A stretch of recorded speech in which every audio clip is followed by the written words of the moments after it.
From exploring new career possibilities to finding suitable programs for the summer, high schoolers all across North Carolina are eager to search for immersive opportunities to strengthen their knowledge, experience, and resume for college. However, when finding the right program to dedicate your time and effort to, it is just as important to fully understand what the program offers, what the program experience is like, and what you are likely to learn from these experiences.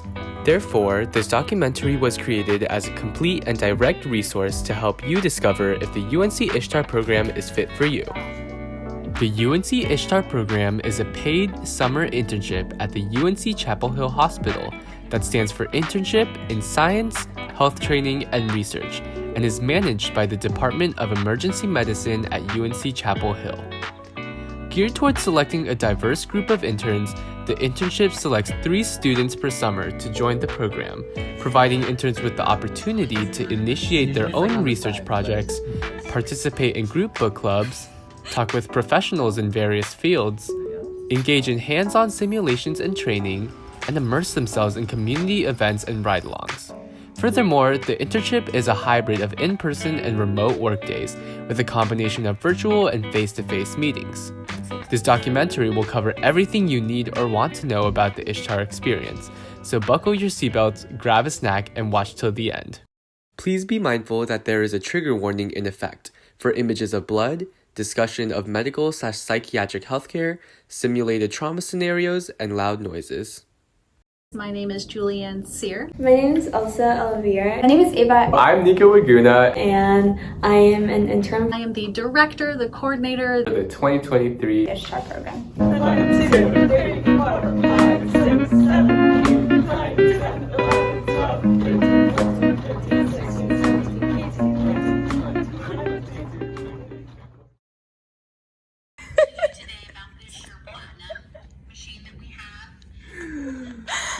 Arriving at 9 a.m., the interns often start the day by meeting up at the office building and walking to the Starbucks inside the hospital to get some work done.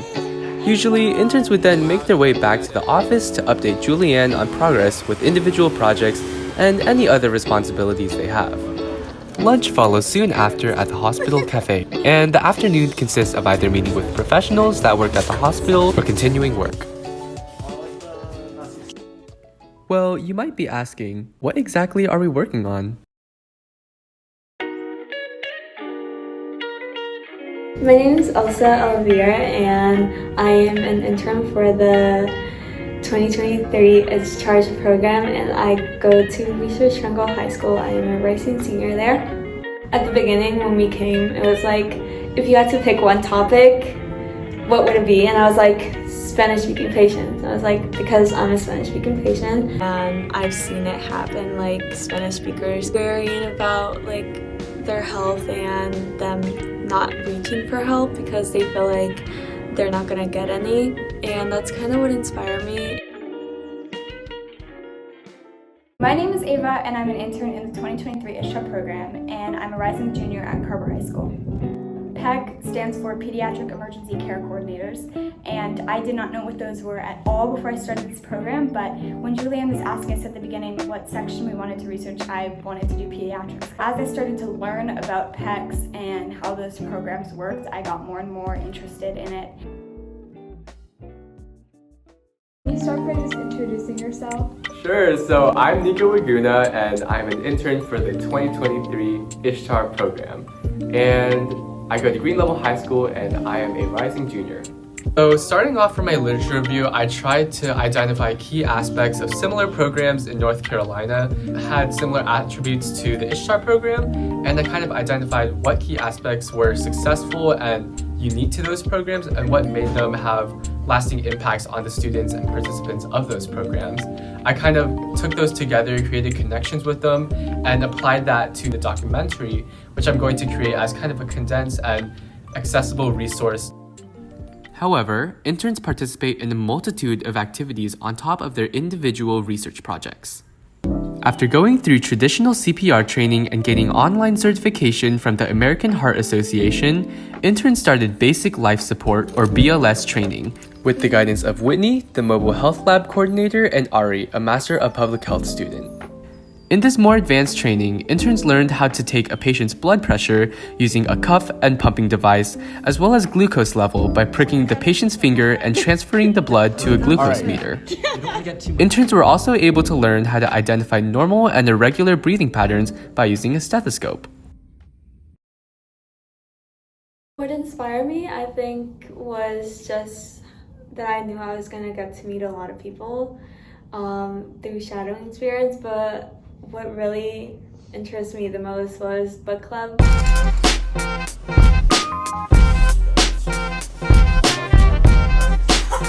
For this summer's book club, interns are reading Ask Me Why I Hurt by Dr. Randy Christensen, a novel about a pediatrician who treats homeless children through running a clinic in a van. The book covers topics such as mental disorders, sexual and domestic abuse, and obstacles with his marriage and family. The book challenges the perspective on the morals and values of someone in the field, and interns discuss these various topics found in the first half of the novel for meeting 1. Undergrad research assistants participated in the conversation as well, with Julianne, our internship director, leading the book club. After having career conversations with Miss Emily Hutchins, a health behavior researcher, and Dr. Mariceli Luciano Fejo, an emergency medicine physician, interns have made some progress with their research projects.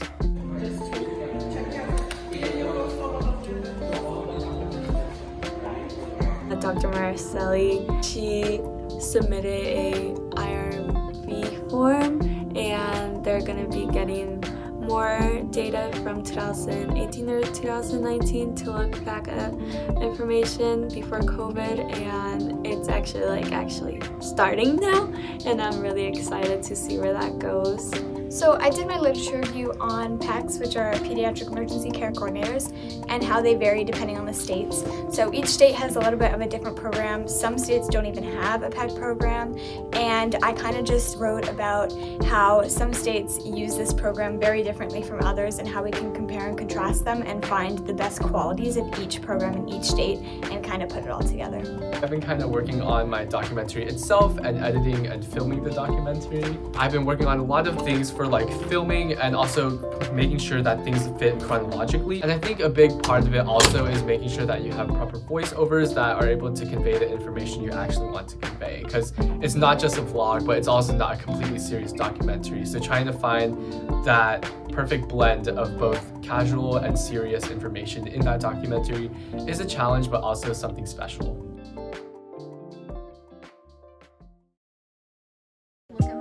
After progressing with their research projects, interns had the opportunity to participate in the Community Mobile Health Lab in Durham. Partnered with Durham Tech and In Her Vision, an eye care nonprofit for women, youth, and the LGBTQ+ community, the Mobile Health Lab provides free eye exams and eye care for the community. Interns were able to observe an ophthalmologist and eye care specialist in action during the Mobile Health Lab, and were also able to try out some of the equipment themselves, including an autorefractor and slit lamp, which are used to analyze eyesight and eye health, respectively. Interns worked in shifts ranging from observation to working at the front desk. The following week, Niko, Elsa, and Ava individually took 12-hour shifts from 6 a.m. to 6 p.m., shadowing a paramedic and EMT in Orange County EMS. Interns were able to see the process all the way from waiting for a call in the fire department to assisting the paramedic and EMT in the emergency room. Wanting to gain better insight of what the job is like, Niko talked with Christina Vu, the EMT that he worked with. What do you consider is the best part of your job?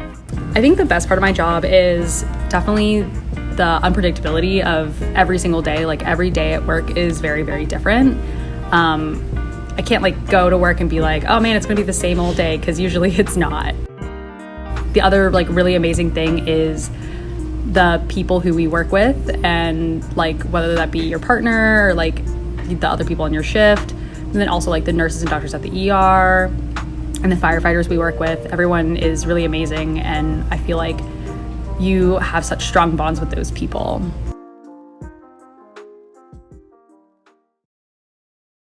For our final book club, we discussed the ending of the book, which included the doctor's reflection on treating homeless youth and the resolution to some of his patients' struggles. Furthermore, we related some of the stories and solutions in the book to North Carolina and talked about how we can apply what we learned from the novel to our state in a broader picture. However, the interns themselves have more to say.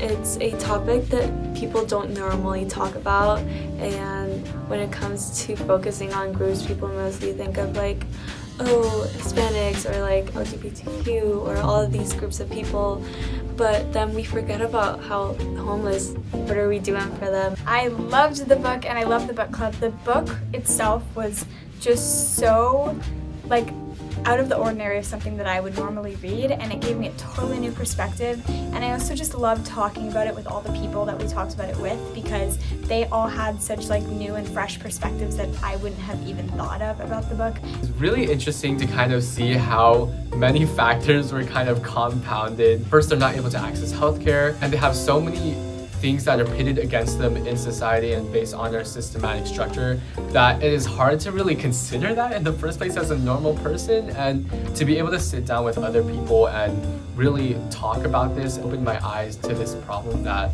is pretty much ignored, honestly. And I think it's important to shed light on that, and it's important to discuss those things.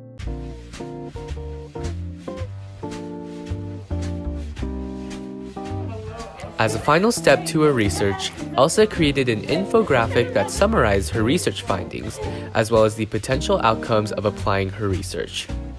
She also listed who she met with that helped aid her in cultivating information for her research. Additionally, Elsa included a research idea that Dr. Mary Selly created that could partake in solving the issue of Spanish-speaking patients leaving the emergency department before being seen. Elsa's research will continue to push those in the emergency department to pay closer attention to the language barrier that many Hispanic patients face, as well as bring more awareness to giving Spanish-speaking patients the proper healthcare and services they deserve.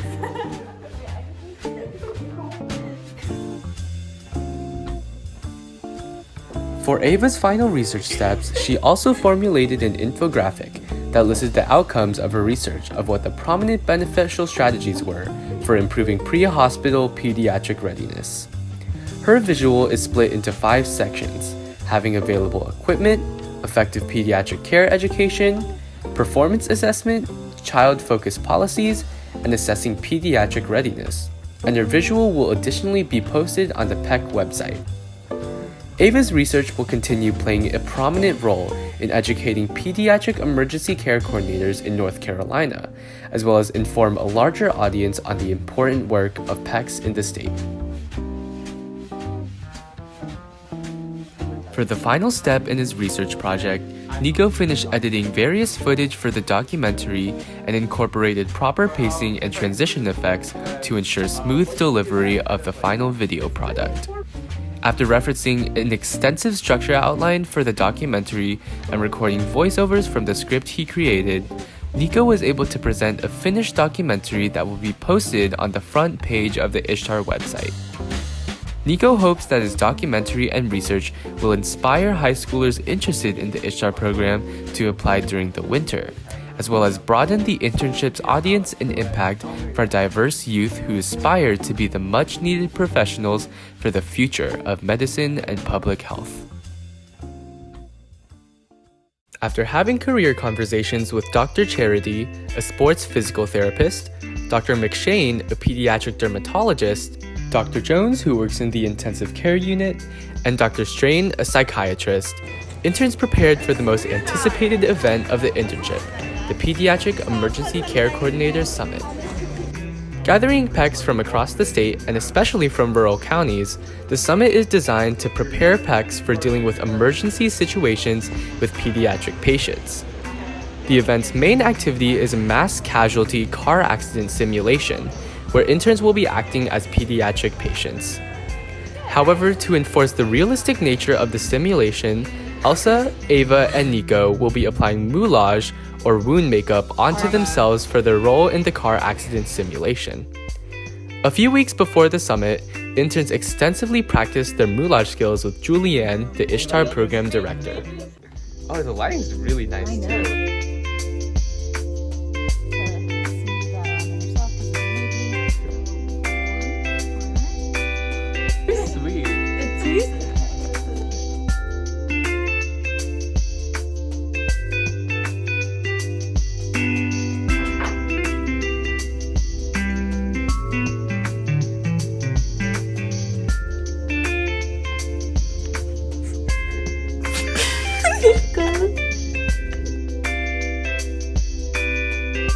The interns started the day by checking in the PECs when they arrived at 8 a.m. And for the rest of the morning, Niko, Elsa, and Ava helped set up and clean up breakfast and snack items, as well as accompany the PECs during the morning presentations.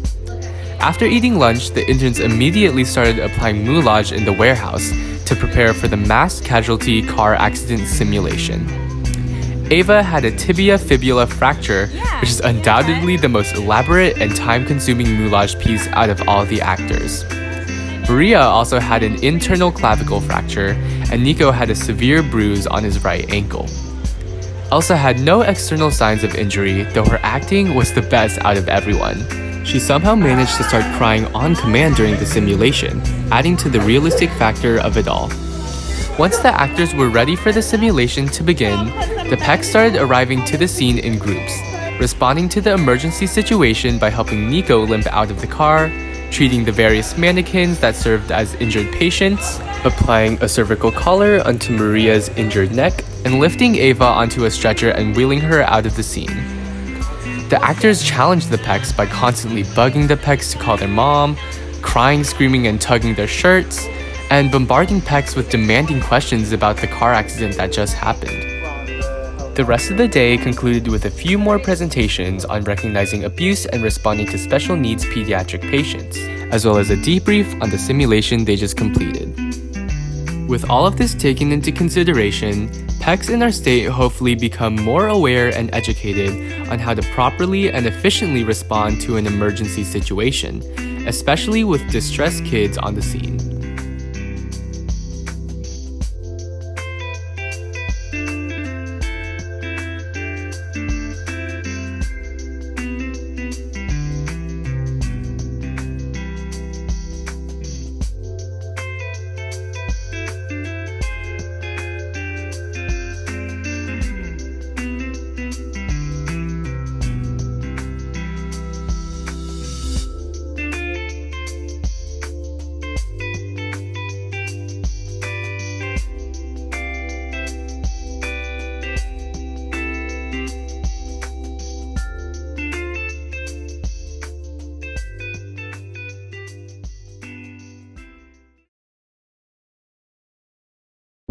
As a final legacy, the interns created an ISHTaR poster for the bulletin board in the main office.